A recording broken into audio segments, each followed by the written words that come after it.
karena saya terlambat, karena saya ingin memberikan pahala menunggu. Menunggu itu banyak pahalanya. Sampai nanti di hari akhirat, kaum muslimin itu saat-saat yang paling menebangkan bagi mereka pada hari akhirat adalah ketika mereka menunggu untuk berjumpa dengan Allah Subhanahu wa taala. Wujuhun yawma idzin nadhirah rabbiha nadhirah dalam Al-Qur'an. Wajah-wajah pada hari itu cerah gembira karena mereka sedang menunggu Tuhannya dalam Al-Qur'an. Jadi itu latihan menunggu Rabbul Alamin. Beberapa waktu yang lalu ketika kita ngaji di sini, saya bercerita tentang orang yang menanam pohon berduri di pinggir jalan. Pohon duri itu ditanamnya baik-baik sampai cukup kuat, padahal tubuh dia makin lama makin lemah. Pohon berduri itu menggambarkan hawa nafsu kita yang kita pelihara baik-baik, kita manjakan sepanjang hidup kita, sehingga ketika kita sabar menempuh perjalanan menuju Allah Subhanahu wa taala, kita tidak lagi memiliki tenaga untuk memangkas hawa nafsu itu.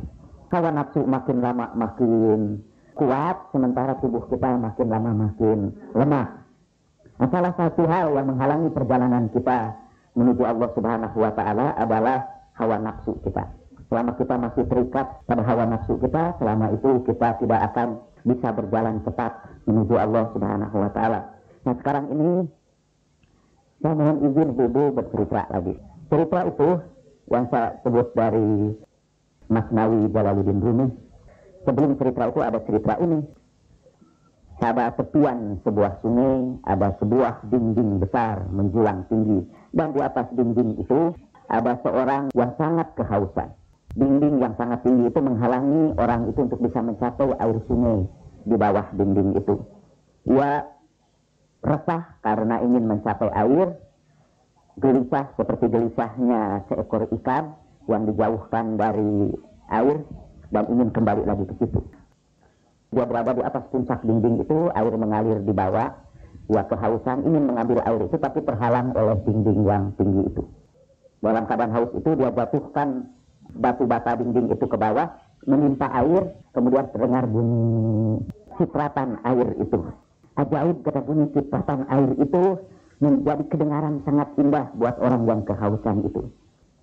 Karena senangnya mendengarkan suara cipratan air itu, orang yang kehausan itu walaupun dia lemah, dia berusaha terus-menerus untuk menjatuhkan batu-batuan itu. Sehingga air di bawah berteriak kepadanya, "Hei, apa untungnya nih menjatuh-jatuhkan bebatuan itu kepadaku?"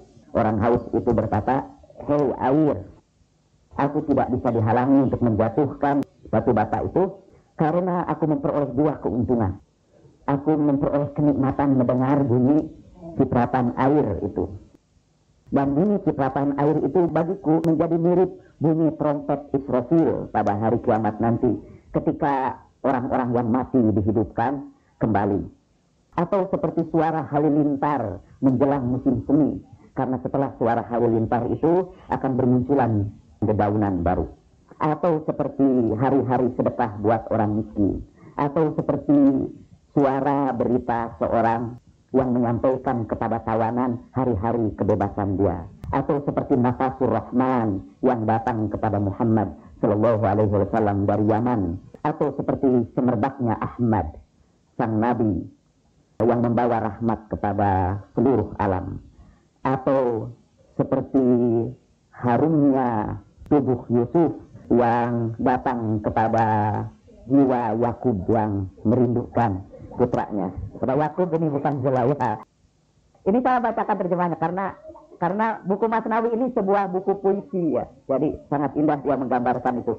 Kemudian keuntungan yang lainnya adalah karena setiap kali aku menjatuhkan batu bata itu, aku menjadi lebih dekat kepada air yang mengalir itu. Dengan mengurangi tingginya dinding, makin lama jarak aku dengan air itu akan makin dekat. Ceritanya sampai di situ saja. Maksud dari cerita ini, kata Rumi, hawa nafsu itu adalah dinding besar yang menghalangi kita dengan Allah Subhanahu wa taala. Jadi kalau kita ingin mendekati Allah Subhanahu wa taala, tidak ada caranya selain menjatuhkan batu bata hawa nafsu itu. benteng egoisme kita itu harus kita runtuhkan. Salah dan kata itu, benteng yang tinggi itu menunjukkan kesombongan kita, kepongahan kita, perhatian kita yang sangat besar kepada diri kita. Jadi itu harus kita runtuhkan, kesombongan itu. Karena kesombongan itu bermula dari anggapan bahwa diri kita adalah yang paling penting di seluruh alam semesta ini. Kita ingin semua ini, bahkan sampai kita ingin sekali agar Tuhan itu selalu berkhidmat kepada kita, melayani keperluan kita. Walaupun tanpa kita minta, Allah itu sudah berkhidmat kepada kita. Tapi merasa diri kita ini luar biasa, istimewa. Itu adalah benteng yang paling tinggi, yang menghalangi kita untuk bisa kembali kepada Allah Subhanahu wa Ta'ala. Karena itu Nabi Shallallahu Alaihi Wasallam bersabda, la yadkhulul jannah man kana fi qalbihi mithqala habbati khardalin min kibrin. Tidak akan bisa masuk surga orang yang dalam hatinya ada rasa takabur, walaupun sebesar debu saja. Artinya kalau hanya sebesar debu, itu tetap dia menghalangi dia dengan Allah Subhanahu wa Ta'ala. Karena itu salah satu caranya untuk menghilangkan rasa takabur itu adalah merendahkan diri di hadapan Allah Subhanahu wa Ta'ala. Dengan merendahkan diri, kita baru dekat dengan Allah. Sama seperti orang yang kehausan itu. Hanya dengan merobohkan batu bata dinding yang tinggi itu, baru dia bisa mendekati air yang mengalir itu. Karena itu di dalam Al-Quran kita membaca wasjud waqtarib, kan, dalam surat Iqra. Wasjud waqtarib. Bersujudlah kamu supaya kamu dekat dengan Tuhanmu. Kita hanya bisa dekat dengan Tuhan dengan sujud. Karena sujud itu melambangkan upaya merendahkan diri kita di hadapan Allah Subhanahu wa Ta'ala. Kepala kita ini yang selalu letaknya mau di atas, itu sekarang kita tundukkan di bawah. Itu upaya untuk mendekatkan diri kita kepada Allah Subhanahu wa Ta'ala. Masih kata Rumi, selama dinding ini masih menjulang tinggi, kamu tidak akan pernah bisa bersujud di dalam salatmu. Tidak mungkin melakukan sujud pada air kehidupan sampai kamu dibebaskan dari keterikatan pada tubuh kamu. Makin kehausan seseorang di puncak bukit, makin cepat dia meruntuhkan batu bata itu. Makin besar kecintaan seseorang kepada bunyi gemercik air, makin besar tenaganya untuk menjatuhkan penghalang dia dengan air itu. Ini sebetulnya gambaran bahwa kalau makin sering kita berusaha untuk mengendalikan hawa nafsu kita, makin jernih suara panggilan Allah itu kepada kita. Makin indah suara Allah itu terhadap kita. Kalau kita berhasil mengendalikan hawa nafsu, itu Al-Quran pun akan lebih berbekas dalam hati kita. Karena Al-Quran itu suara Allah Subhanahu wa Ta'ala. Kata para ulama, nanti kan kita sebentar lagi bulan Ramadan. Mengapa di bulan Ramadan ini kita dianjurkan untuk banyak membaca Al-Quran? Karena alhamdulillah di bulan Ramadan itu kita belajar mengendalikan hawa nafsu. Sehingga dengan mengendalikan hawa nafsu dan membaca Al-Quran, itu pengaruh Al-Quran itu jauh lebih besar dibandingkan dengan bulan-bulan yang lain ketika kita tidak mengendalikan hawa nafsu kita. Al-Quran itu air kehidupan yang memberikan kepada kita kehidupan, yang memberikan cahaya. Dan cahaya itu murangnya karena kebiasaan kita untuk selalu mengejar-ngejar kepentingan atau keinginan hawa nafsu kita. Dalam Al-Quran disebutkan, di antara manusia adalah menjadikan hawa nafsunya sebagai Tuhannya. Wa minan nas may yattakhidhu ilahahu hawa, yang menjadikan Tuhannya itu sebagai hawa nafsunya. Nah, kita sudah menyebutkan berulang kali bahwa yang disebut tasawuf adalah usaha kita untuk menempuh perjalanan kita kembali kepada Allah Subhanahu wa Ta'ala. Selalu kita diingatkan bahwa kita ini harus balik kepada Allah Subhanahu wa Ta'ala. Kalau tidak balik, kita akan selalu gelisah, kita akan selalu resah, karena bukan untuk itu kita diciptakan ini. Kita ini diciptakan untuk kembali lagi kepada Allah Subhanahu wa Ta'ala. Sementara ketika kita berada di dunia, kita sibuk dengan dunia ini. Kalau kita mau kembali kepada Allah Subhanahu wa Ta'ala, syarat yang pertama ialah runtuhkan dulu keakuan kita ini, hawa nafsu kita ini, mementingkan diri sendiri ini. Percayalah bahwa kita bukan orang yang paling penting di dunia ini. Kalau itu ada doa, mungkin ibu pernah dengar, Tuhan jadikanlah aku ini kecil di mataku, tapi besar di mata manusia yang lain. Maksudnya supaya kita ini ingin, di dalam pandangan diri kita ini tidak penting. kecil di mata kita sendiri. Kalau di mata orang lain bahwa itu dianggap besar. Tapi di mata kita sendiri kita menganggap diri kita ini kecil, tidak ada artinya apa-apa. Selama kita menganggap diri kita besar, selama itu kita tidak akan bisa kembali kepada Allah Subhanahu wa taala dengan sukarela. Bisa juga nanti kembali dengan terpaksa, yaitu waktu maut menjemput kita. Jadi tasawuf itu adalah perjalanan menuju Allah Subhanahu wa taala, perjalanan kembali kepada Dia.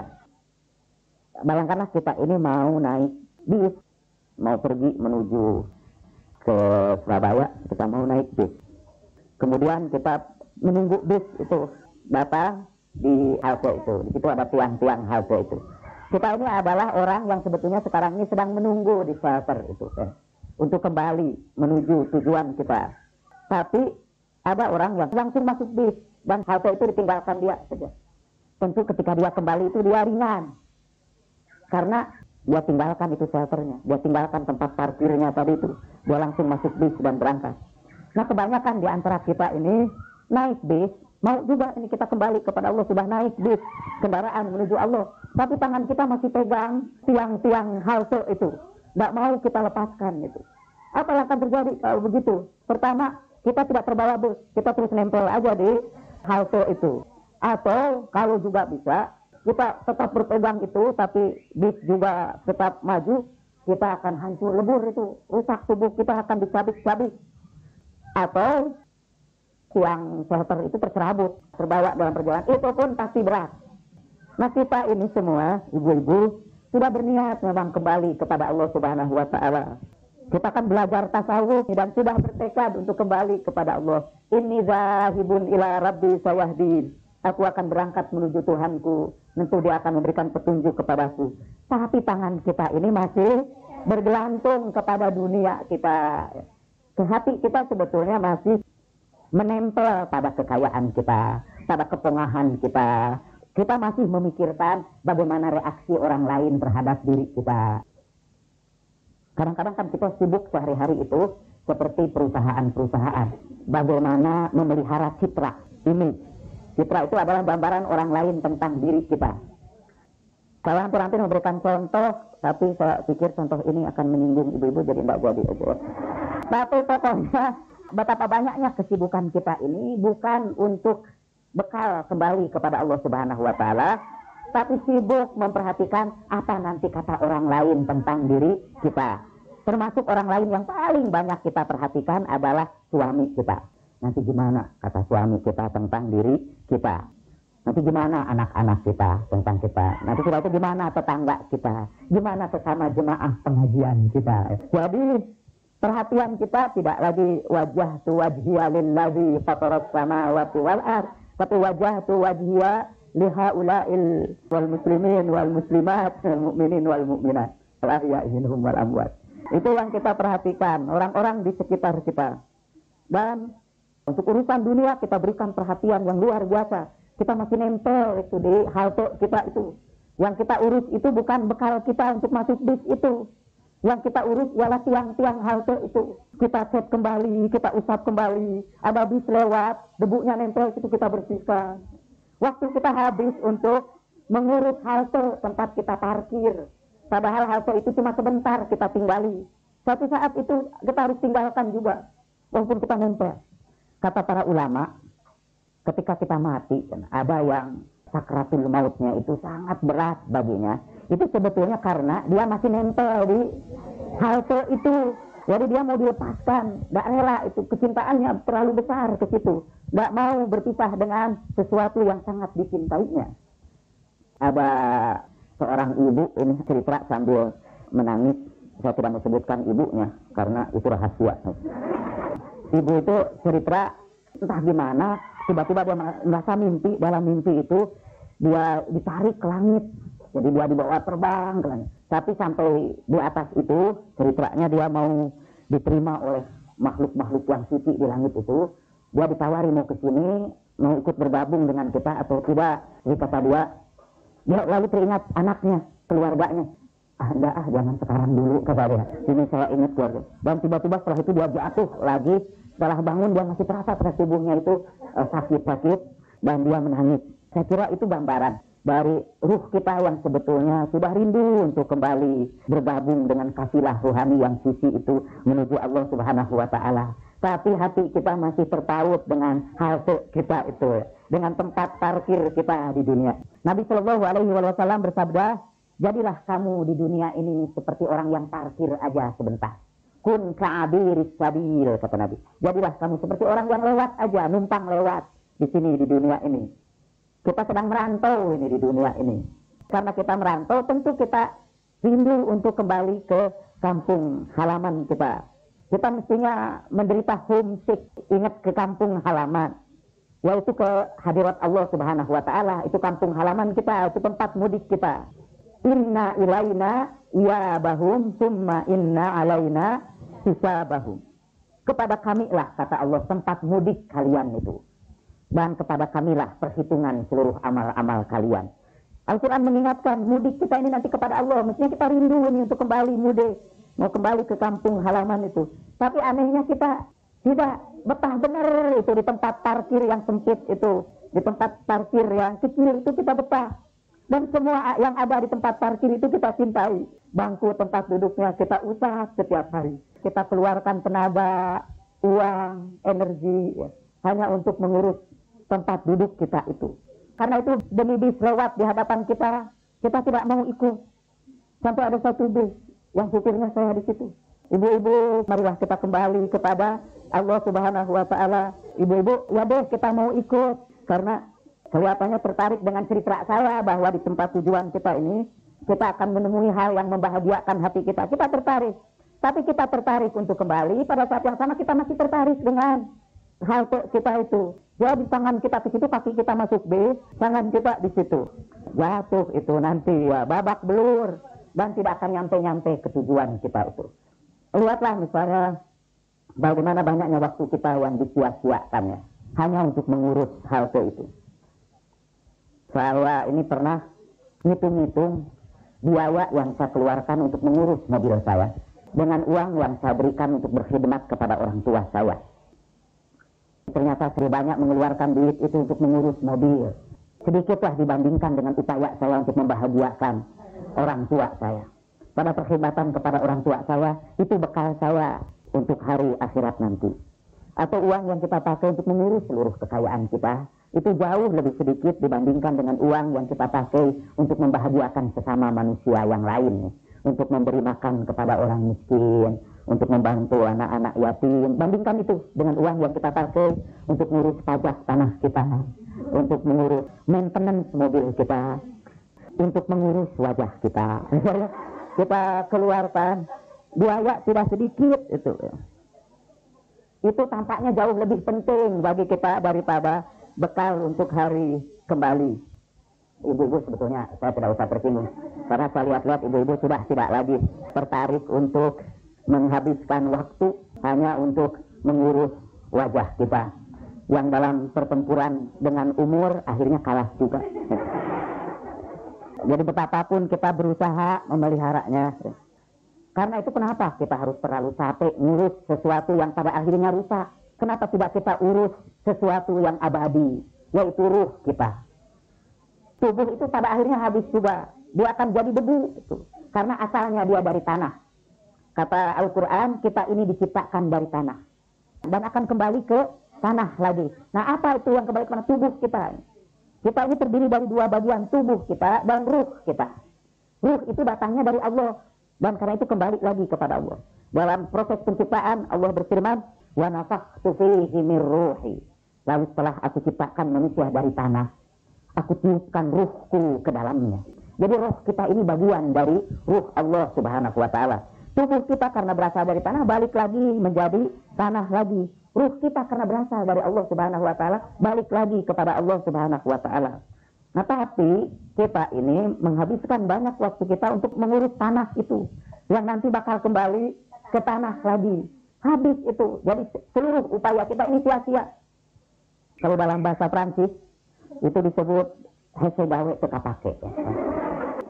Nah, kira-kira bahasa Indonesianya, kita bekerja payah-payah tapi sia-sia, tidak ada gunanya itu. Tapi kalau kita urus roh kita, insya Allah roh kita itu akan abadi. Kita harus pelihara betul sebetulnya kecantikan wajah roh kita ini, supaya ketika menghadap Allah Subhanahu wa taala kita tidak malu. Ini sambungan dari cerita orang yang merobohkan dinding-dinding itu. Ketika sampai dinding itu sudah roboh semua, dia sudah berada di tepian air itu. Airnya kelihatan bening, mengalir jernih. Tiba-tiba dia meminum air itu, ketakutan. Dia lihat tubuhnya kotor betul. Dia mundur, tidak jadi minum di situ. Lalu air itu berkata, kamu sudah berusaha keras untuk mendekati aku. Come here, kata dia. Mendekatlah ke sini. Mbak, kata dia, saya malu, ini tubuh saya kotor begini. Rasanya tidak pantas. Saya meratakan bibir saya yang kotor ini kepada kamu yang sangat jernih. Nanti saya mengotori kejernihan dirimu. Lalu kata air berkata, datanglah mendekat kepadaku. Sebab kalau tidak dengan mendekat kepadaku, bagaimana mungkin kamu membersihkan tubuhmu? Akhirnya kata orang itu kecebur aja ke situ. Karena hanya dengan menceburkan diri ke situ, tubuh kita itu menjadi bersih. Sebetulnya harusnya dari sekarang kita membersihkan tubuh kita itu. Supaya nanti ketika roh kita kembali kepada Allah Subhanahu wa taala, roh kita ini disapa Allah dengan penuh keridhaan.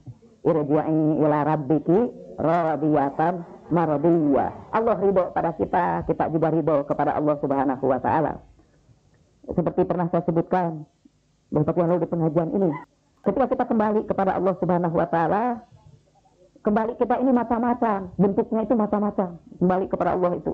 Dalam Al-Qur'an disebutkan ada yang kembalinya itu seperti khanazir, seperti babi.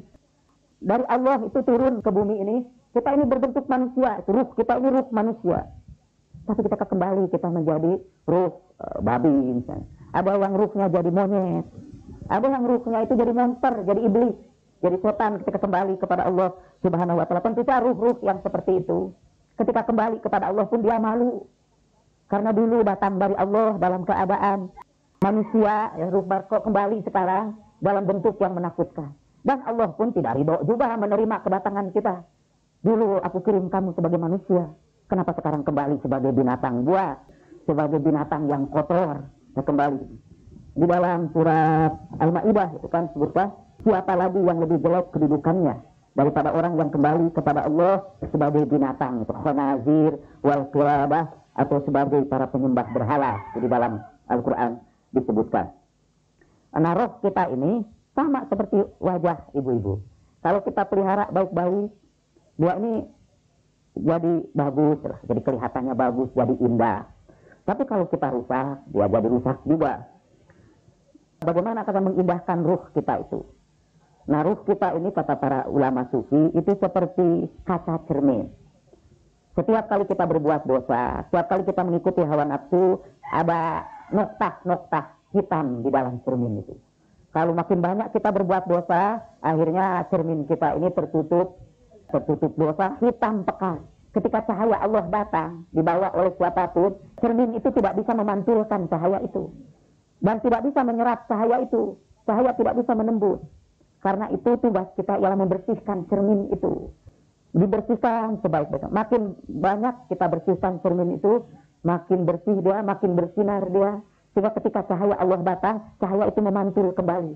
Bertemulah cahaya yang berasal dari cermin kita dan cahaya dari Allah Subhanahu wa taala. Kata Al-Qur'an itu disebut nurun ala nur, cahaya di atas cahaya. Dan Al-Quran menyebutkan orang yang sudah membersihkan ruhnya itu seperti orang yang berjalan di tengah-tengah manusia dengan membawa cahaya. Dia membawa cahaya di tengah-tengah manusia itu. Nah, kotoran-kotoran itu, karat-karat itu, itulah kecenderungan kita untuk mengikuti hawa nafsu. Dari seluruh cerita ini, ya singkat saja, kalau kita ingin kembali kepada Allah ringan. Kalau kita ingin kembali menemui dia itu dengan wajah yang bersih, yang indah, kita harus mulai mengendalikan hawa nafsu kita. Kita harus menaklukkan hawa nafsu itu dan menghadapkan diri kita sepenuhnya kepada Allah Subhanahu wa taala. Tinggalkan hal kecil itu. Kalau kita mau uruslah sekedar untuk bisa dijadikan tempat duduk aja. Nggak usah diperhatikan supaya tempat duduk kita ini dari emas. Sudah pokoknya asal bisa duduk. Sekarang inilah waktunya untuk mengumpulkan bekal dan ikut bergabung dengan bis yang pertama lewat di depan kita. Sudah terlalu banyak bis-bis lewat dan kita biarkan saja. sebelum datang bis yang terakhir, yang tidak bisa kita tolak. Pada waktu itu tidak bisa tidak, kita harus meninggalkan halte kita itu. Betapapun derita kita, betapapun sakitnya jiwa kita tinggalkan juga. Saya ingin mengulangi lagi hadis Nabi Shallallahu Alaihi Wasallam tentang orang yang berangkat dengan bis yang terakhir itu, bis al-maut. Kata Nabi Shallallahu Alaihi Wasallam, kalau nyawa seorang mukmin, itu dalam hadisnya baru awal saja, ketika seorang mukmin yang soleh mau meninggal dunia, turunlah dari langit ini puluhan ribu para malaikat. Mereka berbaris sejauh mata memandang, itu hanya barisan para malaikat yang mau menjemput mukmin yang saleh. Mereka membawa kain dari surga yang harum semerbak. Kemudian malakal maut meminta izin kepada orang itu untuk mengambil nyawanya. Dia mengambil nyawa mukmin itu dengan sangat hati-hati, dan keluarlah nyawa itu dengan mudah seperti keluarnya air dari kerek.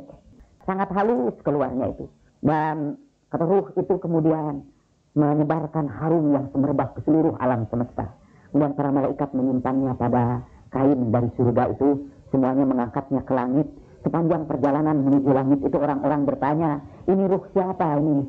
Baunya semerbak betul, harum betul. Lalu malaikat menjawab, inilah ruh si fulan ibni fulan. Dan disebutlah semua kelakuan baik yang pernah dilakukannya. Inilah si fulan, orang yang dermawan, yang suka menolong orang lain, yang mengisi malamnya dengan merintis di hadapan Allah Subhanahu wa Ta'ala. Disebut semua kebaikan dia.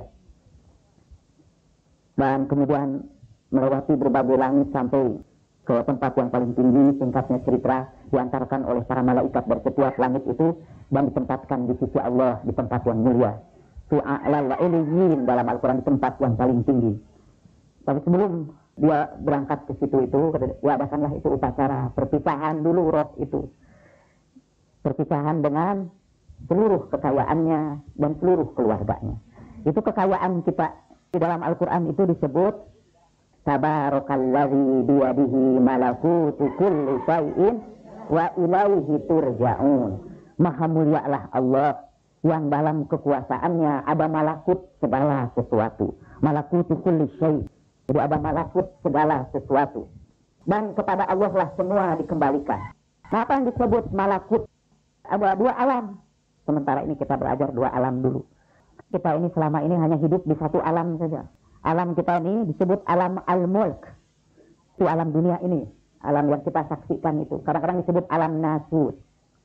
Tubuh kita itu berada di alam mulk. Tapi roh kita berada di alam malakut. Apa malakutnya tubuh kita? Roh kita. Nah, setiap yang ada di dunia ini, gelas ini, buku ini, semua kursi-kursi ini, ada di malakutnya, ada tandingannya. Itu yang ada di mulknya, di malakutnya juga ada tandingannya. Seperti tubuh kita, ada perbandingannya. Kalau pakai konsep orang Jawa, kita punya kembarannya. Ada kembarannya. Kembarannya itu adalah malakutnya. Tabarakalladzi biyadihi malakutu kulli syai'. Segala sesuatu itu ada malakutnya. Kullu syai' itu ada malakutnya. Ada kembarannya. Seperti juga kekayaan kita ini ada kembarannya di alam malakut itu. Nah, pada waktu itu Allah hadapkan itu ruh itu. Tentu tidak dengan dunia kita ini yang ininya, tapi dengan malakut dari dunia itu. Roh itu akan berkata begini. Dia adakan upacara perpisahan. Dengan kekayaannya, roh akan berkata kepada kekayaannya, hei kekayaanku, hei duniaku, hartaku, dahulu aku bersusah payah untuk memelihara kamu, mengumpulkan kamu, menjaga kamu itu. Sampai aku seringkali melupakan. Bukan saja Tuhan, kadang-kadang keluarga juga aku lupakan. Hanya sekedar untuk menumpuk-numpuk kamu itu. Sekarang apa yang akan kamu titipkan buat bekalku dalam perjalanan kembali kepada Allah itu? Kemudian kata seluruh kekayaannya berkata, khudh anni kafanak. Ambillah dariku kain kafanmu. Itu yang akan menyertai pergi ke alam barzah, itu kain kafannya. Hanya itu dari seluruh dunia yang kita kumpulkan, kita pelihara baik-baik itu, dari dunia itu yang kita bawa ke alam kubur hanya kain kafan kita. Kemudian dia dihadapkan kepada keluarganya, kepada anak istrinya, sekali lagi di alam malakutnya ini, pada ruh keluarganya itu. Karena itu keluarganya di alam mulknya tidak tahu itu bahwa ada perpisahan dengan jenazah itu. Mayat itu berkata, keluargaku, anak-anakku, istriku atau suamiku, Sekarang ini sudah datang waktunya kita berpisah. Dan dahulu aku memperhatikan urusan kamu dengan seluruh jiwaku sampai aku lelahkan tubuhku. Aku korbankan waktuku untuk memperhatikan kalian itu. Sekarang apa yang akan kalian titipkan kepadaku dalam perjalanan terakhir ini? Keluarganya berkata, aku akan antarkan engkau ke kuburan. Aku akan injak-injak tanah di atas jenazahmu. Dan itu yang bisa dititipkan oleh keluarganya. Kemudian, jenazah itu ketika dibawa para malaikat, dia juga dijemput. Ada wajah-wajah dia mukmin yang saleh, tiba-tiba datang satu makhluk dengan wajah yang sangat indah, dengan harum yang semerbak, sehingga melihatnya saja orang itu bahagia. Jadi ketika sedih berpisah dengan seluruh keluarganya, dengan seluruh kekayaannya, dia hilang itu seluruh kesedihan karena melihat wajah orang itu, melihat keramahannya, harumnya yang semerbak, dan keteduhan wajahnya. Kemudian dia bertanya, siapa Anda ini? Begitu baik, sampai berdekatan dengan Anda sesuai menjadi kebahagiaan buat saya. Orang itu berkata, ana amaluka saleh. Akulah amal solehmu, dan aku akan menyertai kamu dalam perjalanan menuju Allah Subhanahu wa Ta'ala itu. Kalau orang itu orang yang durhaka, orang fasik, datanglah wajah yang menakutkan dengan bau lebih dari bangkai. Melihatnya saja seluruh dirinya itu bergetar. Kemudian ketika ditanya, siapa kamu itu? Dia menjawab, ana amaluka saleh. Akulah amalmu yang buruk, dan aku akan menyertai kamu sejak alam barzah ini sampai hari pengadilan Allah di hari kiamat nanti. Dalam kenyataannya, kalau setiap manusia itu disertai oleh dua makhluk itu sekaligus, yang buruk dan yang baik. Menurut sunatullah yang disebutkan dalam Al-Quran, kalau makhluk yang baiknya itu lebih kuat atau lebih banyak dari makhluk yang jahatnya itu tersingkir. Sehingga kita hanya bersama dengan makhluk-makhluk yang baik saja. Dalam Al-Quran disebutkan, innal hasanat yudhibna sayyi'at. Sesungguhnya yang baik-baik itu akan mengusir yang buruk-buruk itu. Jadi yang buruk-buruk itu terusir, walaupun kita akan melihatnya, akan diperlihatkan juga. Walaupun yang buruk itu sebesar debu saja itu akan kita lihat juga. Sama ya'mal misqala dzarratin khairan yara. Barang siapa melakukan amal baik walaupun sedikit, dia akan melihatnya. Kalau dia melakukan amal buruk, walaupun sedikit, dia pun akan melihatnya. Tapi nanti akan terusir kalau amal baiknya lebih kuat, banyak. Ada cerita dari salah seorang sufi yang dulu itu, mungkin seperti kita juga, atau seperti saya lah, mungkin tidak seperti ibu-ibu. Dulunya, dia tidak begitu memperhatikan agama. Kerjaannya mengejar-ngejar kenikmatan dunia saja. Dan salah satu kesenangannya minum khamar. Dia punya anak yang sangat dicintainya. Anaknya itu setiap kali bapaknya meminum khamar selalu menepiskan tangannya. Tidak boleh gitu loh. Tapi ya karena itu anak, walaupun anaknya masih dipeluk, minum terus aja. Sampai anaknya itu meninggal dunia. Segera setelah anaknya itu meninggal dunia, dia bermimpi. Dia berada di hari akhirat. Seolah-olah berada di padang mahsyar. Tiba-tiba dia berhadapan dengan makhluk-makhluk yang menakutkan. Yang sangat mengerikan. Makhluk itu mengejar-ngejar dia lari sampai dia sudah berada di tepian api neraka, sudah berada dikejar ke neraka itu. Sebelum datang ke situ, itu makhluk yang halus itu dihalang-halangi oleh makhluk yang sangat indah, bagus makhluk itu. Tapi dia terlalu lemah, jadi dibanting saja langsung mati itu makhluk. Jadi yang kuat itu yang menakutkan itu. Ketika dia hampir terjerumus ke dalam neraka itu, dia dengar suara anaknya memanggil-manggil dia. Lalu anaknya datang, oleh anaknya diusirlah yang menakutkan itu. Kemudian si bapak ini tanya, siapa itu makhluk yang menakutkan itu? Itulah maksiat yang ayah lakukan setiap hari. Setiap kali ayah minum khamar itu, setiap itu ayah memperkuat tenaga makhluk yang menakutkan itu. Sementara itu yang membela ayah itu adalah amal saleh yang bapak lemahkan setiap hari, yang bapak lakukan dengan penuh kemalasan, sehingga dia menjadi sangat lemah dan tidak bisa melawan makhluk yang menakutkan itu. Setelah itu dia terbangun dan dia menghentikan seluruh minuman keras itu, karena dia ingat setiap kali dia minum keras itu berarti memperkuat tenaga makhluk yang menakutkan itu akan menjerumuskan dia ke dalam api neraka. Dan sekarang dia berusaha bersungguh-sungguh ibadah, karena dia tahu bahwa dengan ibadah itu dia memperkuat makhluk yang sangat baik itu yang akan membantu dia di hari akhirat nanti. Nah, setiap kali kita memperkuat hawa nafsu, itu sebetulnya kita sedang memperkuat makhluk monster yang menakutkan itu. Nah, jadi sebentar lagi kita memasuki bulan puasa. Itu bulan pada saat kita ini insya Allah akan memperlemah makhluk yang menakutkan itu dan memperkuat makhluk-makhluk yang baik itu, yang akan mengantarkan kita insya Allah ke hadapan ridho Allah subhanahu wa ta'ala. Karena itulah bulan Ramadan itu menjadi sangat mulia. Karena itulah bulan ketika kita mengumpulkan bekal sebanyak-banyaknya dalam waktu yang sesingkat-singkatnya. Kita tidak bisa melakukannya di bulan-bulan yang lain, karena Allah tahu kita ini terlalu lemah untuk bisa terus berbuat baik itu. Karena itu diberilah kepada kita waktu khusus, yaitu bulan Ramadan, yang siangnya kita pakai untuk mengendalikan hawa nafsu, malam harinya kita pakai untuk beribadah kepada Allah subhanahu wa ta'ala. Siangnya kita robohkan batu-batu yang menjulang tinggi itu, untuk malam harinya kita mendekati air yang bening itu dan merebut kecintaan Allah di dalamnya. Kita ingin akhiri ini ibu-ibu dengan memohonkan doa kepada siapa saja di antara keluarga kita yang sekarang sedang menderita musibah. Mudah-mudahan Allah menyembuhkan dengan tidak meninggalkan bekas-bekas, syifaan la yughadiru saqama, dan mudah-mudahan juga siapa yang mendapat musibah Allah lepaskan mereka dari musibah itu.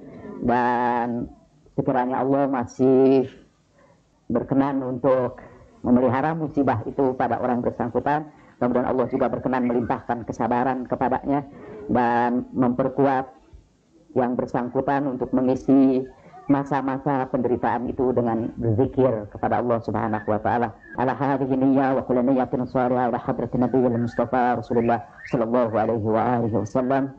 Al-Fatihah. A'udzu billahi minasyaitonir rajim. Bismillahirrahmanirrahim. Alhamdulillahirabbil alamin. Ar-Rahmanir-Rahim. Maliki yaumiddin. Iyyaka na'budu wa iyyaka nasta'in. Ihdinas siratal mustaqim. Siratal ladzina an'amta 'alaihim ghairil maghdubi 'alaihim waladdallin. Bismillahirrahmanirrahim. Allahumma shalli 'ala Muhammad wa ali Muhammad.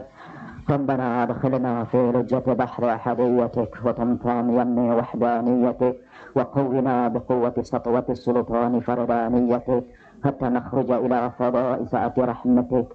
وفي وجوهنا لمعة برق القرب من آثار حمايتك مهيبا بهيبتك عزيزا بإنايتك متجللا مكرما بتعليمك وتزكيتك والبسني خلاء العزة والقبول وسهل لي مناهج الوصلة والوصول وتوجني بتاج الكرامة والوقار وألف بيننا وبين أحبائك في دار الدنيا ودار القرار وارزقنا من نور اسمك هيبة وسطوة تنقاد لنا القلوب والأرواح وتخضع لدينا نفوس والأشباه يا من ذلت له رقاب الجبابرة وخضعت لديه أعناق الأكاسرة لا ملجأ ولا منجا منك إلا إليك ولا إعانة إلا بك ولا اتكاء إلا عليك ادفع عنا كيد الحاسدين وظلمات الشر المعاندين وارحمنا تحت سرادقات عرشك يا أكرم الأكرمين.